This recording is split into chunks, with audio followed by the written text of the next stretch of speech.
Good morning, everyone. Today we're talking about letting go of control, which I don't know about you, is not always easy to do. And I'm really excited to talk about it actually, because I'm really excited to hear your thoughts. I have ideas that I've written down, my stream of consciousness, kind of what I've seen in scripture, talk about letting go of control, what I've learned throughout the years. So with that, what does letting go of control? Oh, good morning, Betty. We're just getting started. Morning. Morning, Bill. We're Morning. just getting started. Yeah, no worries. Welcome. All right. So what does letting go of control look like to you? What does it mean to you? Don't be afraid to humble brag if it's something that you are, it's easy for you to do, and tell us your secrets. But what does letting go of control mean or look like to you? I'll write some of these down. Consider the lilies of the field. Okay, starting poetic this morning, Kathy. I like it. Well, no, that's quoting Jesus. It is. What else? Oh, yeah, go ahead, Kathy. I was just going to continue the verse. They neither spin nor reap or whatever it is, which is why I initially stopped at consider the lilies. No, that's perfect. What else? Thy will, not my will, be done. I will, not my will, be done. Yes. What else? What else does it look like?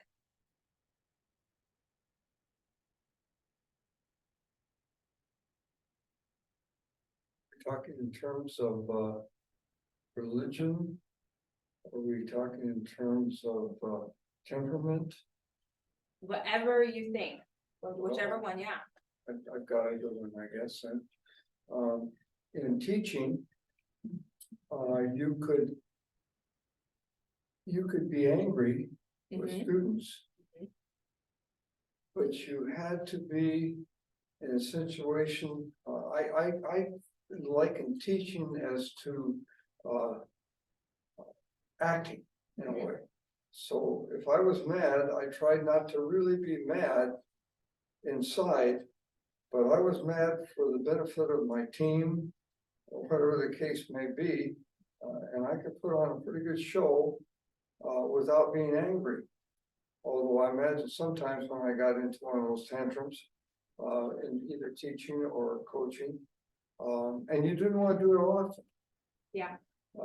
You do it on certain occasions just to kind of get things going in coaching and in teaching to get control of the class, whatever the case may be.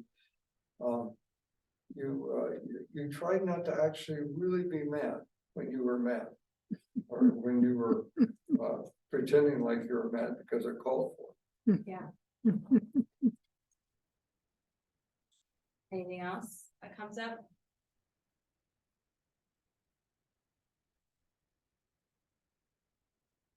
When I lived in Texas, they had a children's program called Frog, fully relying on God.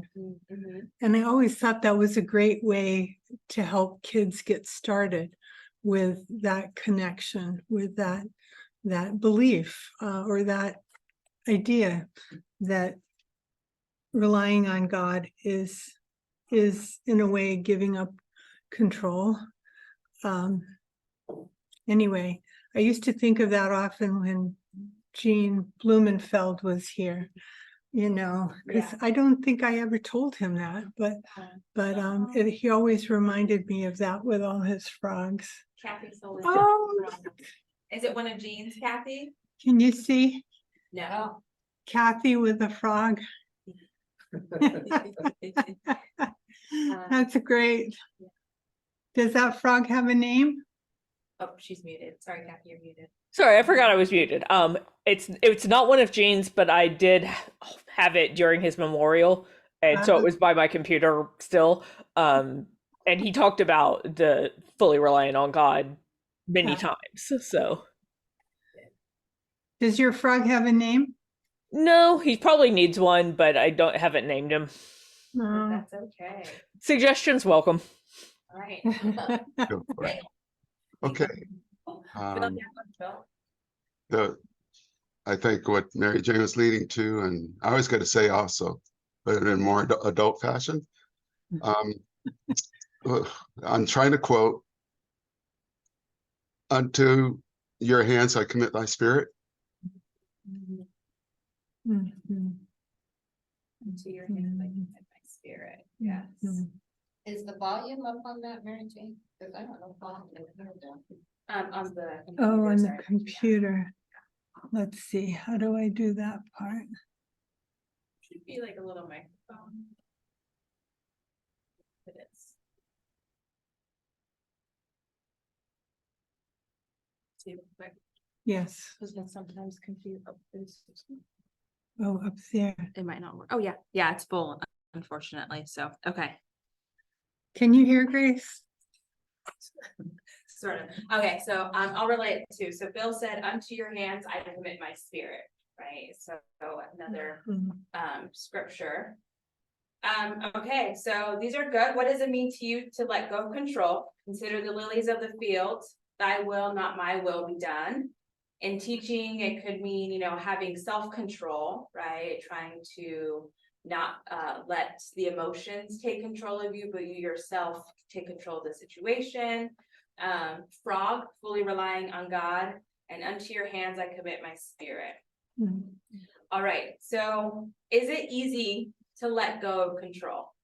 Would you say it's pretty easy, or it's kind of hard sometimes depending on the situation, or yes, I have no issue with it, letting go of control? I think it's really hard. It's really hard. Mhm. Why do you say that? Because I think I grew up thinking that we have to be responsible, and being Mhm. responsible often means being in control. Means being in control. That's interesting. Anybody else kind of grew up with that? With being in control means being responsible? Or something different? I never thought of it as being control. I just thought doing the right thing, Doing the right thing. Interesting, okay. Mhm. which is, neighbor of responsible. So Yeah, Mhm.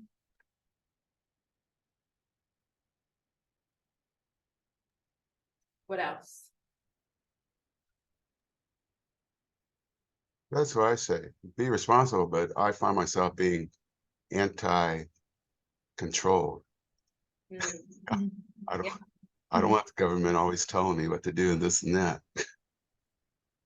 Oh. Well, Yeah, but I've always let other people do. I don't control other people. yeah. Mhm. So what does letting go come with? I'm gonna write these down. Steve talked about one of them last week, which I thought was kind of good. I think it's kind of throughout all of the weeks that we'll talk about here. But what's one of the biggest things that comes with letting go of control? you have to trust the other entity. Trust. Okay. Mhm. What is kind of like the opposite of trust? It's not Fear. really the opposite, but what did you say, Mary? Fear? Fear. Yeah. Yes. So letting go can be scary, Mhm. right? And it means potentially trusting another person, another entity. In our context, who do we put our trust and our fear in? God. God, right? That's hopefully who we put our trust, our fears, our worries on, right? That's how we're able to one piece potentially let go, Mhm. right? Fear, worry. What's another one? Or anything else that letting go means? Vulnerability, right? You have to be vulnerable. Yeah.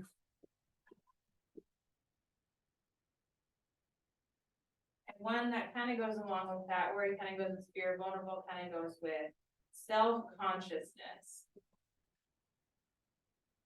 We don't want to look irresponsible.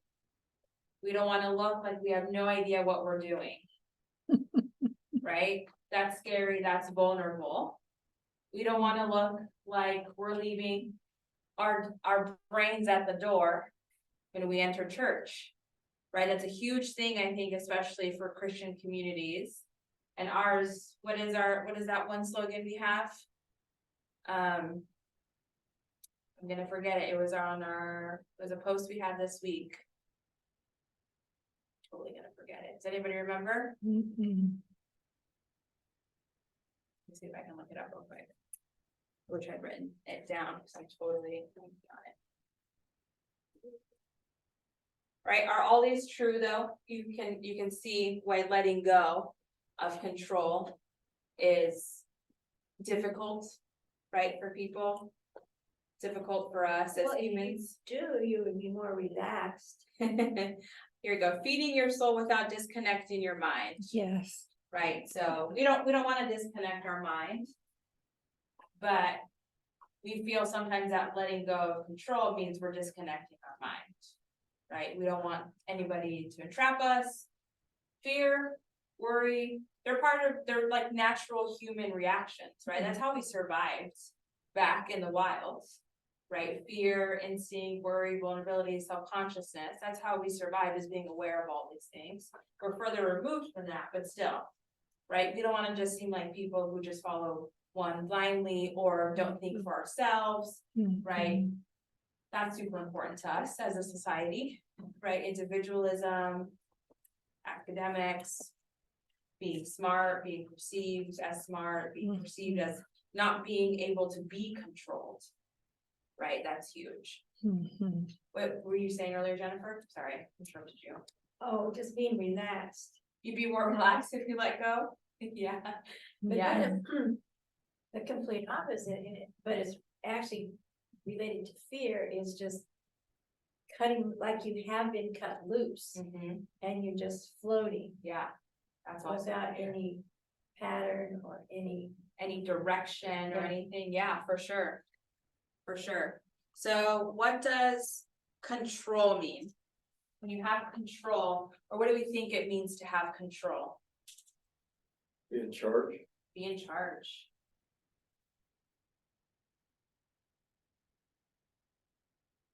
For all my friends who've been in charge, how fun is that? Is it 100% fun all the time, being in charge? I missed a word. Oh, sorry. Is it fun being in charge all the time, or is it a little difficult? More fun to be in, sit down, with your feet crossed over and you're just relaxed. More fun to not be in charge. What else does it mean to be in control? Well, if you are I mean, it depends on the situation, Yeah. but if you're in control, then things get done the way you think should be done. Okay. So kind of same thing, be in charge, and it comes with power. And power Although power has a negative connotation. does, but it feels great to be in power sometimes, right? No, Not for Jennifer. I love it. All right. Jennifer said no, thank you. But that's what we're told to aspire to, is to have power, right? Is to be powerful, whatever that looks like in whatever context. And sometimes it's granted, right? Teachers have power. That's just that, like, they went to school, they studied to be teachers, and they have power. Parents have power, right? Yes, teacher. Yes, unfortunately, it comes with power, right? Parents have power. Parents have power over their children, right? And sometimes it's good, sometimes it's bad, right? It's great because brains are still developing, so they need guidance and direction, but they don't need to be overpowered in the way where they're dictated in everything they do every single time of the day, right? Their parents are telling them what to do, right? Let's see what else I wrote down here for control. Ooh, yes, okay. Control also assumes someone has the ability. right? Someone has the ability to be in charge, to have power. Control also, I've just read it, but forgot about it. Oh, yes. To be in control means you have the knowledge. Mm. Somewhere in there, we should have the word responsibility. Yeah, I think so Responsibility. too. Yeah, we're back to responsibility. Yeah, You have children, and you're responsible for their behavior. So it's- and put little stars next to What is our responsibility. responsibility? I'm sure. Yes, Power and responsibility go hand in hand. Mhm. definitely, yes. Exactly. To borrow a phrase, with great power comes great responsibility. Exactly, exactly. So it's hard, right? Because we see control. Again, I feel like it can have a negative connotation, but with control means responsibility, power, ability, knowledge, all these things, right? So it's understood why letting go of control is so difficult when it comes with the weight of all these things, right? It comes with worry, vulnerability. To be sometimes responsible means to worry, right? Parents are worried about their children, Mhm. right? You have to be vulnerable sometimes with your children in order for them to better understand you and have a greater relationship. And sometimes explain why we don't do certain things, Mhm. right? So, however, I think kind of what Steve was talking about last week, right? He talked about hope and how there's kind of two different ideas of hope. There's like a more like hope, like biblical idea of hope, and a more secular idea of hope, right? So, not to say this isn't at all biblical, right? God has instructed us to do a lot of things as humans, right? To care for the earth, Mhm. to make sure we're raising people and taking care of people.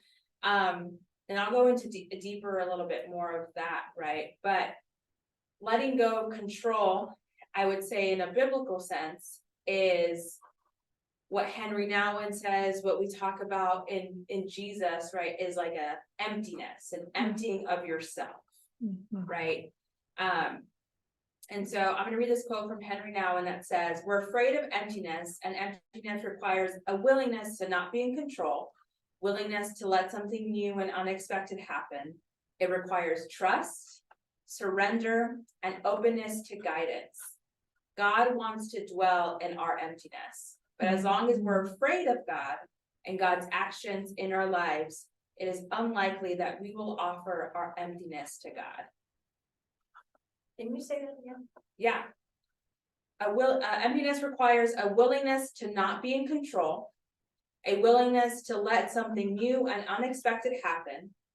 It requires trust, surrender, and openness to guidance. God dwells in our emptiness, or wants to dwell in our emptiness. But as long as we're afraid of God and God's actions in our lives, it is unlikely that we will offer our emptiness to God. Mhm. So at the beginning of kind of this whole our disciples class, I talked about kind of the foundation of spiritual disciplines, right? And at the end, Bill aptly named, sometimes we do them even if we don't want to. We talked about discipline and the importance of that, and sometimes doing things that we don't want to do, but we do spiritual disciplines specifically because we hope that in doing so, not that we can change ourselves, but that God can change us through those, right? And I think it's so interesting, Henry Nouwen uses this phrase, afraid of God, right? Mhm. Because what does that mean? There's, I think, multiple meanings of being afraid of God, but I think it's very specifically used within this context in letting go of control, right? And emptiness. Again, I feel like emptiness can assume we're just like downloading everything we've ever learned and no longer going to be responsible and able and capable, right? But that's not what he's talking about, right? If you really think about it, what does an emptiness mean? When you think about, again, the life of Jesus, and you think about Jesus's ministry, Jesus like let go of a lot of control, right? In order to do what Jesus did. But what does it mean to you and what Henry says and relating to letting go of control and like being afraid of God or emptiness? What does that mean to you or look like to you?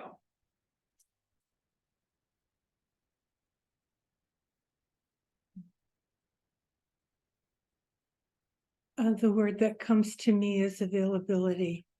Availability. Yeah. Okay. And that means creating times and spaces when I am, I don't know if I'm empty, but my intention is to be surrendered.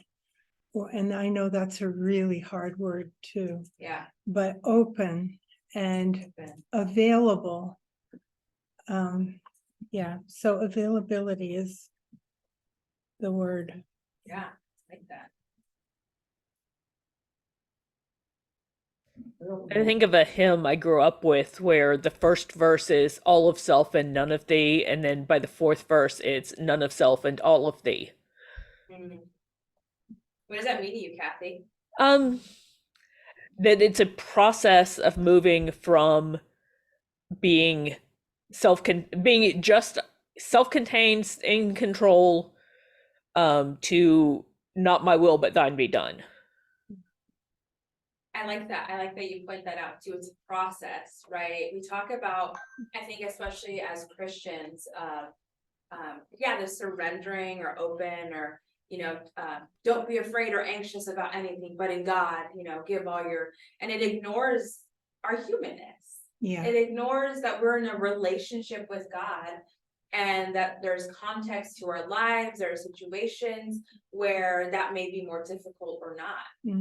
Right? So it's a process to get there, but also it's not linear. It's not like we start at A and we get to Z, but it may look all over the place. Sometimes it's easier to do so, and sometimes it's not as easy, right?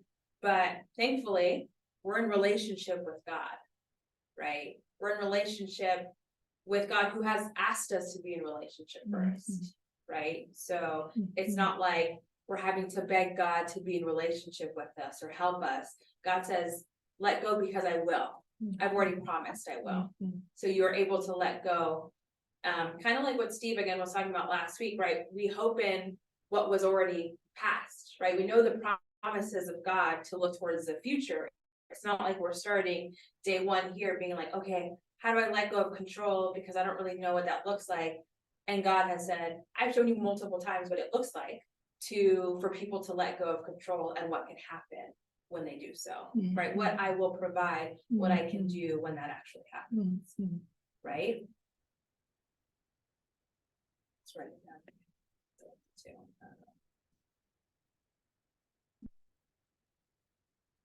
Any other thoughts? I think you potentially had a thought, John, so I wanted to. Well, we had a kind of a unique situation, maybe it's not all that unique. And when I grew up with my two brothers, we had three parents. We had dad, we had mom, obviously. Then we had grandmother. Grandmother lived with us.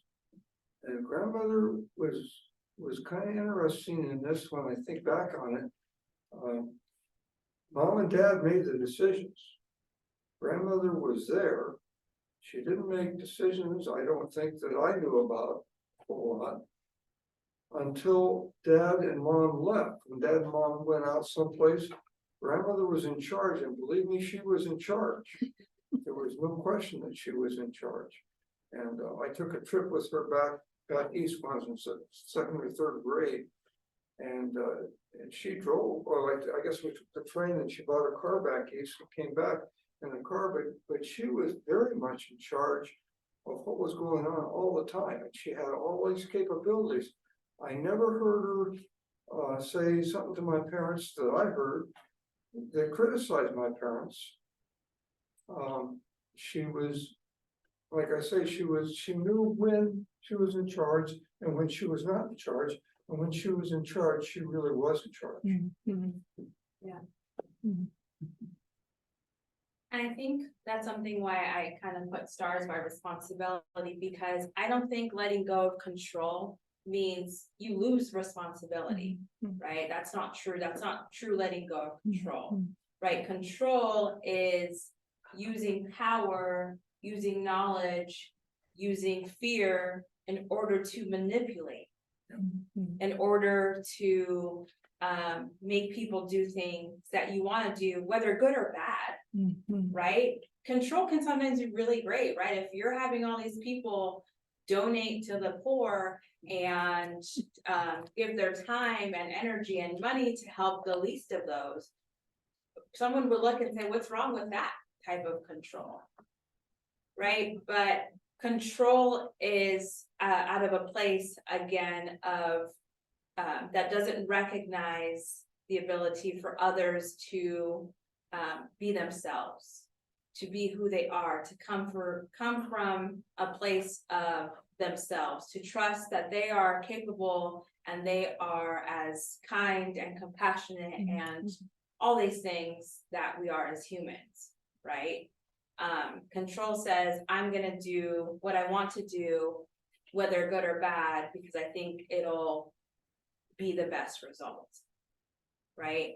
And so, but again, if God doesn't control us, why, as humans, do we feel the need to control other people, right? God is in relationship with us. We are in relationship with one another. And control says you get no access to your own free will, your own ability to think, your own ability to process, your own ability to be who God has created you to be. Instead, you have to follow this way, only in this way. Because the unpredictable is scary.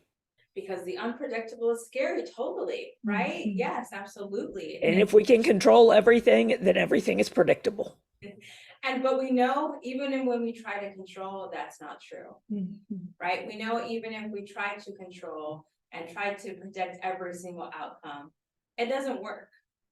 Because the world is unpredictable. Because humans are unpredictable. Results are unpredictable. Mhm. That's just an essence of the world we live in, right? One of my favorite examples of this, and I feel like I'm not trying to throw her under the bus, because I feel like she often does, for Abraham and Sarah, right? Abraham was promised that their generations would be as great as the number of stars in the sky. And then they're really old, and they're worried that they can't have children.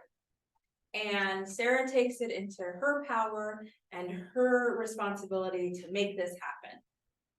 So she gives Abraham, also surprisingly not in control of the situation, to sleep with her maid, and they do have a child, and she's not happy with the results. Right? She tried to control this situation and thought, if I control it and if I make this outcome happen, then I'll get exactly what I want. And she was wrong. And instead, that child and that mother are kicked out of the house, and she's created a whole new situation of not greatness, right? Her wanting to control and predict the future that was already promised to her, right? God had already promised Abraham something, and she said, God, I don't believe you. God, I'm afraid that what you actually said isn't going to come true. So I'm going to take matters into my own hands.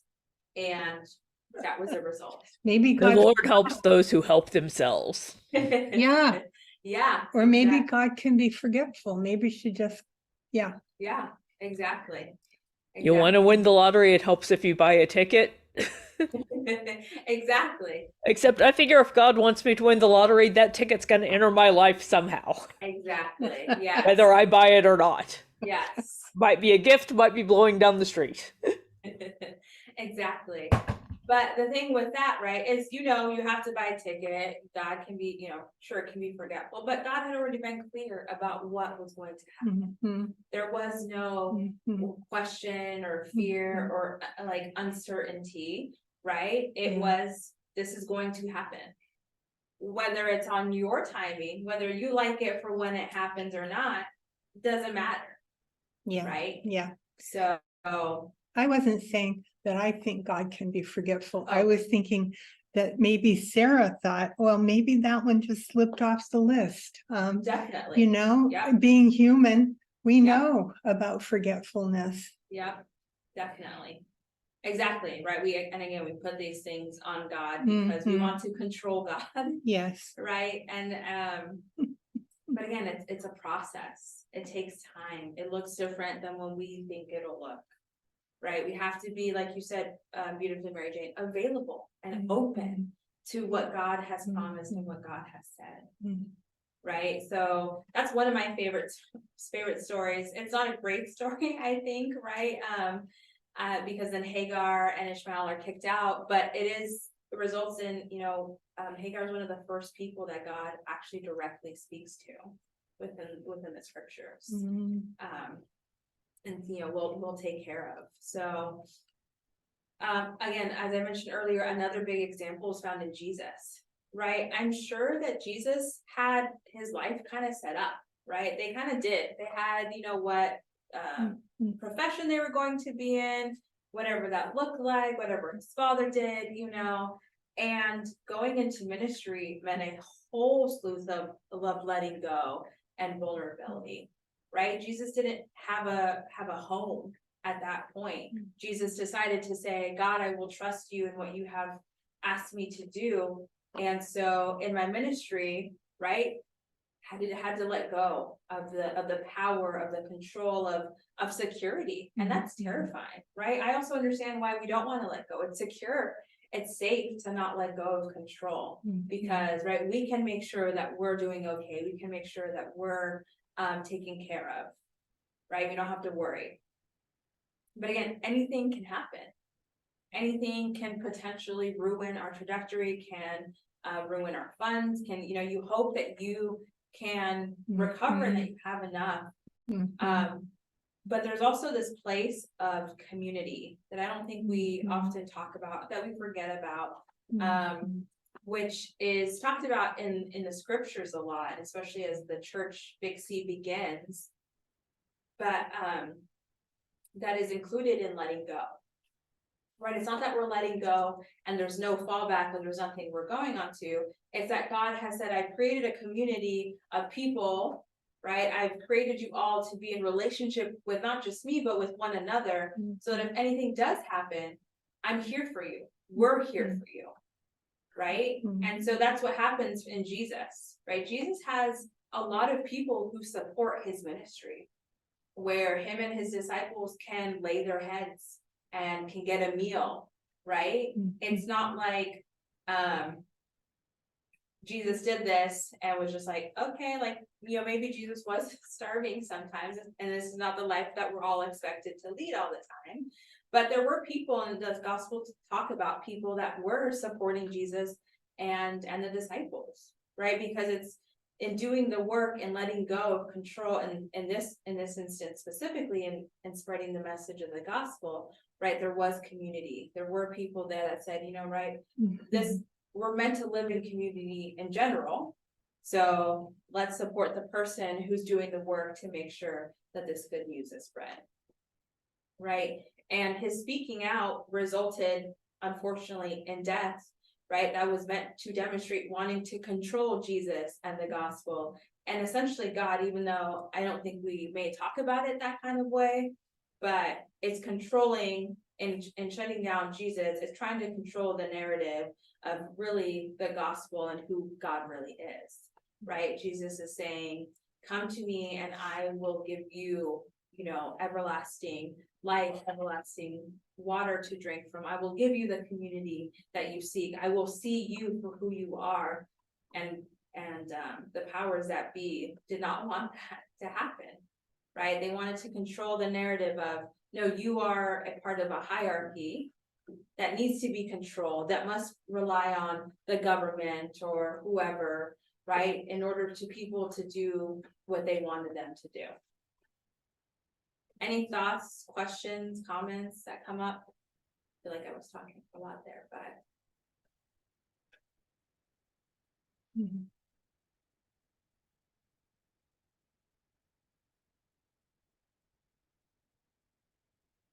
Is it making sense? Am I connecting the pieces for you? If not, let me know. I think that, oh, I'm not sure I have words for this, but I'll try.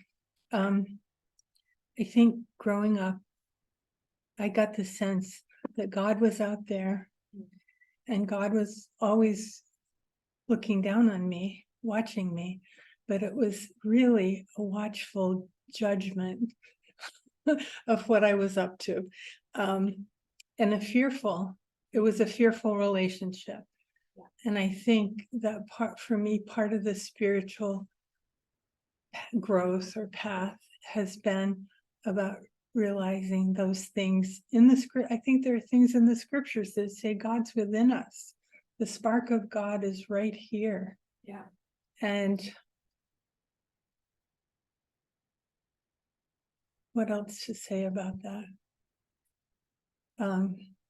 So it's a lot about letting go of that fear that there's some song somewhere about God being like a high school principal saying this will go down on your permanent record, watchful and judgmental and not especially loving in those terms. Yeah. I mean, there's a place for criticism and judgment. They have a place. Yeah. But it was more of the scary God stuff. Yeah. And so moving from that to a sense of God with us, Emmanuel. Yeah. Yeah. Yeah. Yeah. God on our side. Yes. and not so that we'll win the football game. Yeah. I hope so. Yeah. Quick question. You just mentioned Emmanuel.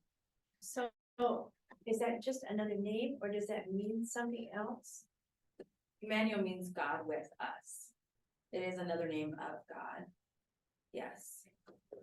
Okay, so, all right. That's a great point that you bring up, Mary Jane. I think of relationships, right? Going back to letting go means that we're in relationship with God, right? I think of your own relationships in your own life, right? Are the best ones where you're kind of fearful of that person, or you're afraid of them, or you're afraid of their judgment? Or are the ones where you slowly over time become more vulnerable and open and comfortable with one another? Right? Where you're able to, finish each other's sentences sometimes for some people, right? Or you just know what they're thinking before they say it, or you do that thing for them before they do it because it'll make them happy, right? And you're not trying to control the person, right? You're not trying to make them do what you want to do, even if it's right the way you think is best. But that won't last if you try to continually control that person or make them do what you want to do. The best relationships are a mutual understanding, vulnerability, a willingness to change, a willingness to be open, a willingness to give and take control or power over certain situations, right? We all have our gifts and our talents and our abilities, right? For me, in my relationship, Matt is great at woodworking. I am not. I'm not going to control any woodworking situation in our household because I don't have any knowledge or power or responsibility in that then, right? So, but I do have other strengths in my relationship. So I may have to let go of that. If I want to control every situation, but I don't have the knowledge and I don't have how is Matt going to feel? Right? I'm going to say you should do it this way or that way. I have no idea what I'm talking about. Right? Yeah, I'm going to try to control the situation, but I don't know what that actually looks like or means. Right? So in a sense, I feel like there's a big C and a little c control, right, and everything. But you'll control how we do the woodworking in the house, right? And I'll just tag along and be happy to help wherever I can. And vice versa, in whatever situation I do have more knowledge or more ability in, then I will maybe take control of that situation or lead in that specific thing, right? Again, in this sense though, right, is having a relationship with God and believing God when God said, I will take care of you, I will protect you, I have called you to do these things, and I will be there with them. I've given you the advocate, the Holy Spirit, to be with you in those situations. So with that, this is something I was kind of workshopping, so I don't have it 100%, but letting go of control requires the fruits of the Spirit, right? Love, joy, peace, patience, kindness, goodness, faithfulness, gentleness, and self-control. Right, so these fruits of the Spirit are action words, right? Yeah, you are. Welcome. Good, how are you? Oh man, blessed. Woke up today, breathing, feeling all right. Hey, glad you're here. All right. All right, so yeah, letting go of control requires the fruits of the Spirit, right? So it means in those situations, kind of like I mentioned earlier, because I love Matt, because I love the person I'm with, or I love whoever, I'm going to release some of that little C control, right, in that situation, because it probably doesn't, again, I'm not the person with the knowledge, I'm not the person who understands what that looks like. Right, it requires patience, right? We said letting go of control requires trust, right? And that's scary. And trust and vulnerability require lots of patience. So like the story with Abraham and Sarah was not patient with God, right? Even if, you know, she understands that we're forgetful as humans. She had to trust and wait on God's timing to then provide the child that God had said God would provide, right? It requires kindness to let go of control. Because like you said, John, it can be difficult at times in stressful or hard situations to be kind or to understand maybe it's not worth it, or maybe I don't need to control the situation, or maybe X, Y, or Z, right? And maybe a child is having a really hard time at home and they cannot control themselves here. This is the only place where they can be themselves and can lash out. So how am I patient and how am I kind with that child who probably needs it, right? Does that make sense?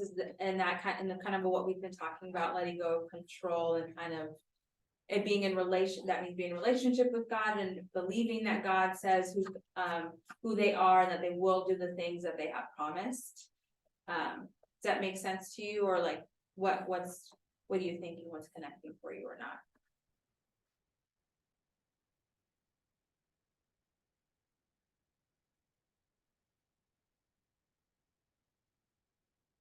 And there are no thoughts. Letting go of control is not easy. No, I think you're right about it. It takes a lot of patience. But the other person has to be patient too. Of course, right, of course. And I feel like it's even harder. I don't know, maybe it's just me, but I understand Sarah on so many levels, right? Like God didn't talk to me. God didn't tell me. She eavesdropped on the situation and heard it and laughed. That's why Isaac means the one filled with laughter, right? She thought it was a joke. But I get it, right? If God hasn't directly spoken to me and said, this is going to happen, don't worry, let go of the control that you have about the situation. I'm not going to feel any better, right? But it comes with a level of trust and belief that it will happen, right? But again, we're also human. So we're forgetful, we're not patient. We want to control the situation. So it's hard. We want to be safe. We want to be safe. Yeah, always. Again, that's our main natural instinct, is to be safe. And to ignore our feelings as humans ignores the fact that we are created this way, right? We think we know best. We think we know best. Yeah, definitely. So we need both humility and respect for other people to let go of the control. Yeah, definitely. Right. I mean, even Jesus in the garden was fearful and worried and was like, I'd rather not do this. I'd rather have this cup pass me. right? And was vulnerable to the point of like just like blood, he was sweating blood, right? It's difficult to let go. It's difficult to believe. There's also the other side of humility and realizing that maybe even though I think I know what's going on, even though I think I have it under control, having a humility that I may not, having a belief that maybe there's something else, there's something more. With that, I kind of want to touch on peace before we end, because today, that's the second week of Advent is talking about peace. So with that, I think there's this idea, again, that control and making sure everything happens a certain way will create peace in the world, right? Or that, or the opposite that we talked about, the worry of just like letting go and everything will be fine and peaceful. And if everyone's just unified, that there will be peace. But peace doesn't mean that there will no longer be any worry, or that it's a passive unity, or that we're complacent to whatever may happen. Peace, kind of like the things we discussed, is a part of the ground that we stand on, since it comes from God, just like love, just like all the other fruits of the Spirit, right? Those, just as in we put our trust in God, that is the foundation, that is the permanent place that we stand on in order to live our lives, right? One commentary I read shared that God's peace expects justice. So God's peace asks for righteousness. God's peace demands value for and regard for all people. And God's peace is what will save us all. So with that, justice comes with vulnerability. It comes with humility. It comes with worry and fear that if you speak out on something that is going against what is right, that there will be retaliation. Right, there are two scripture passages that I saved on here. The first one is in Matthew 10, verses 34 through 39, when Jesus says, "Do not think I've come to bring peace to earth. I have not come to bring peace, but a sword." Right? When people speak out against atrocities for the vulnerable, not everyone will be happy. Not everyone will be receptive and be like, you know what, you are so right. Why was I not thinking about it the exact same way that you were thinking about it? Right? Because it means a vulnerability. It means assuming that you don't know everything, that you don't have all the knowledge, that you don't have all the insight, right? So when you try to bring peace, when you're trying to speak out against something, people will come back and say you're wrong. People will come back and say you don't know what you're talking about.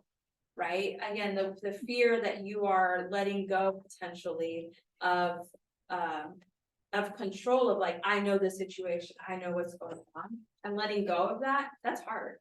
That's hard for us to believe in and to understand. And to even think that the person telling us that is out for our good, not for their own self-interest. Right? That's normal human reaction and normal human interaction. But again, God's peace expects justice. And demands value and regard for all people, right? So letting go of control sometimes means trusting in other people as also beloved and cared for of God, right? Another one in John 14, verses 25 through 27, is just where the disciples are scared about Jesus saying, I'm going to leave you. And they're like, what do you mean you're going to leave us? And Jesus is like, I'm leaving, but I'm giving you the Holy Spirit. And I'm giving you my peace, not the world's peace. And again, it's a peace that doesn't always make sense. It's a peace that sometimes requires letting go of control and being willing to be vulnerable with one another to God and say, God, I don't always know. I think I know, but I'm not, and I fall short. And that's okay, right? So, and again, peace is believing that through Christ, right, we've gained this extraness, this salvation, so that fearing isn't no longer an issue, but that we know where our source, our peace, our love, our joy, our understanding comes from, right? It comes from that foundation of God, and whatever may come, right? We don't have to hold on tight because we've been promised from God goodness and protection and community and one another. So yeah, any final thoughts on what we talked about? It was kind of, again, I feel like we're like a stream of consciousness today, but some really good discussion. Any other thoughts before we close?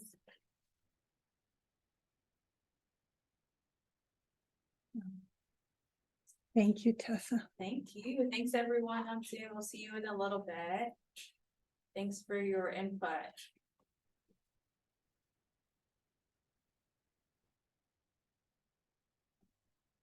Thanks, everyone, as well, for your input.